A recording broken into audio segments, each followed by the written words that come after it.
There's things to read, articles to read.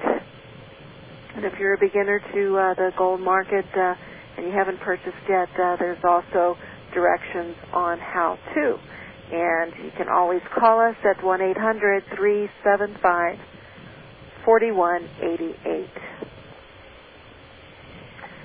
And let's see here. Gold today. Let's just go right to the gold prices today. I'm a little off today, Robert. Let's get to the gold prices.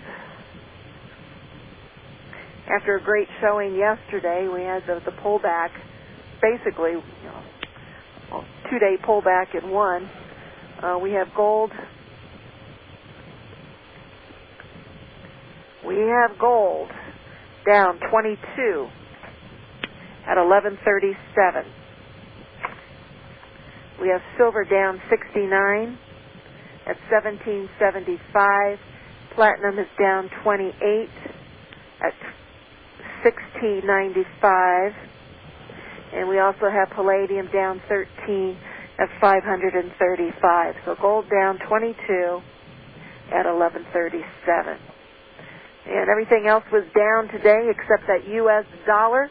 And we have Robert Chapman joining us today from the International Forecaster.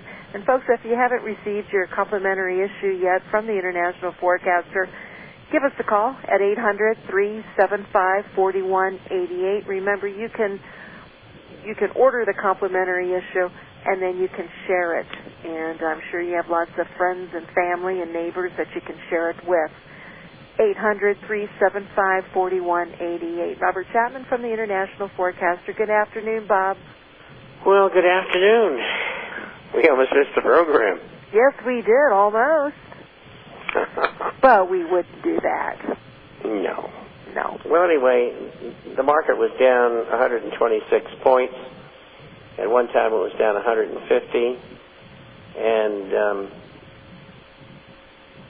the word all day is the Securities Exchange Commission has brought civil fraud charges against Goldman Sachs for omitting material information in regard to collateralized debt obligations, which are bonds with mortgages inside of them, and there's other varieties called ABS and MBS. And number one, the reason the SEC is doing this is they're forced to. A reporter from McClatchy, which is a news syndicate, under the Freedom of Information Act a few months ago, put together a pile of information. A lot of it had come out of deposition by attorneys suing, and evidently they freely gave it to the reporter.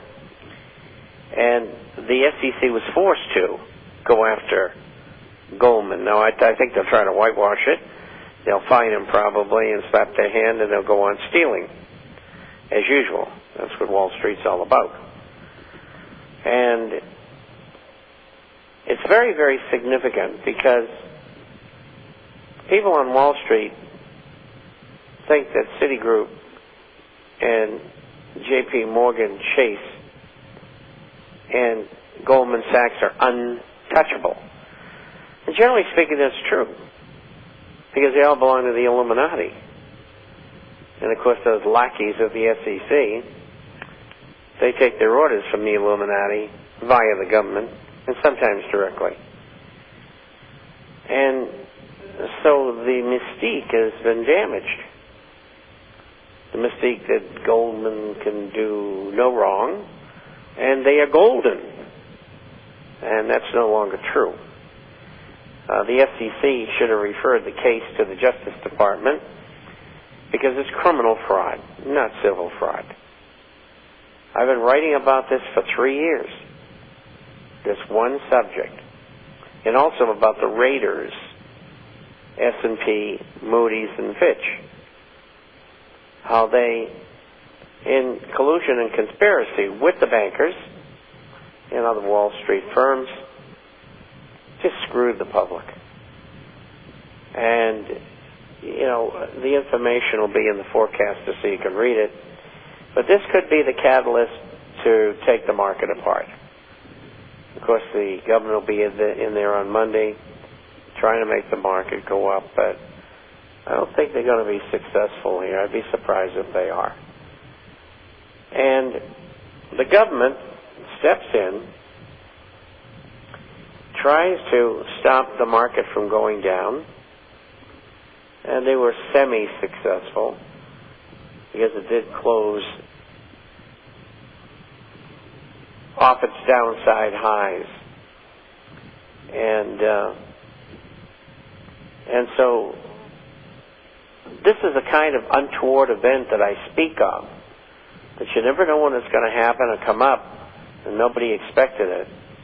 And this could be the element that starts the market on the way down.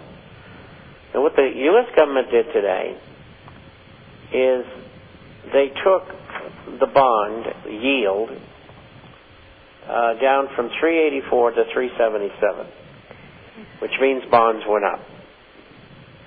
They took the dollar up about 0.30. They crushed commodities, gold and silver, and they also hit the general commodity market. At one time, oil was off $3. I think it's off $2.30 or something like that. I'll see it when it comes by here. And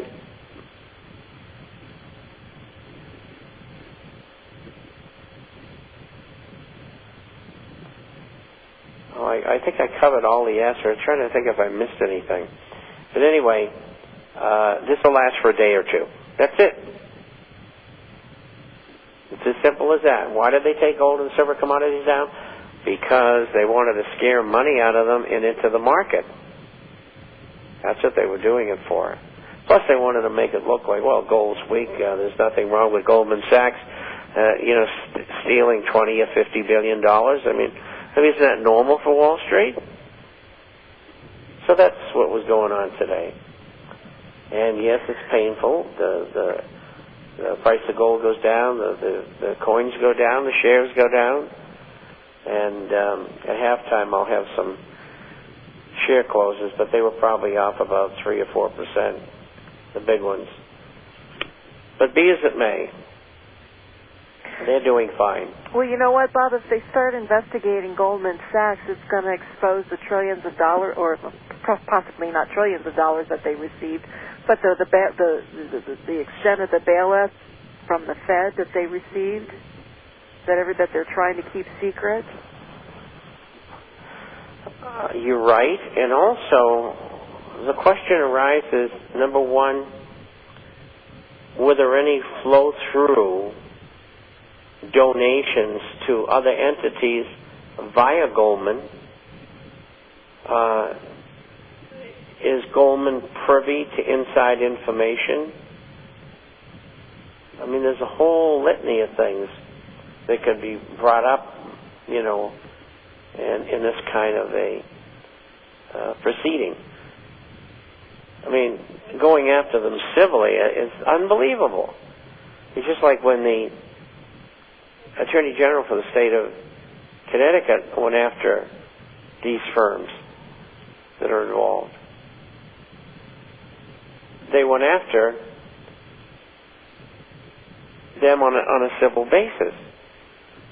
And I had, on this program, I said, anybody who lives in Connecticut, go to the Attorney General, write to him, and ask him why he didn't bring criminal charges. It's a good question. Of course, he's running for office, that's why. But anyway, gold was down 23.57 on the day at 160 something. It's one of our shorts. And Wells Fargo was down almost $1, 2.83%. And they were all down pretty heftily, but they should have been down more than that. Was this also why Bernanke was telling Congress they better get their house in order, knowing that this could be exposed? Or, just like Paul wrote in, one of the questions today he said, you know, the worst that's going to happen to Goldman, it'll probably have to pay a couple of $100,000s or millions, and they'll be able to keep this the will be billions. $1 billion fine, believe me. And then they'll slap their hands and say, don't do it anymore, and they'll go back and do it the next day. Yeah, so all they're going to get is a slap on their hands. But what's good about it is it's going to last for a year, maybe a year and a half, maybe as long as 2 years before the thing is adjudicated. And it's going to be all bad news. And that means that the market is going to have a heck of a time going up. And it means gold and silver will have an easier time going up.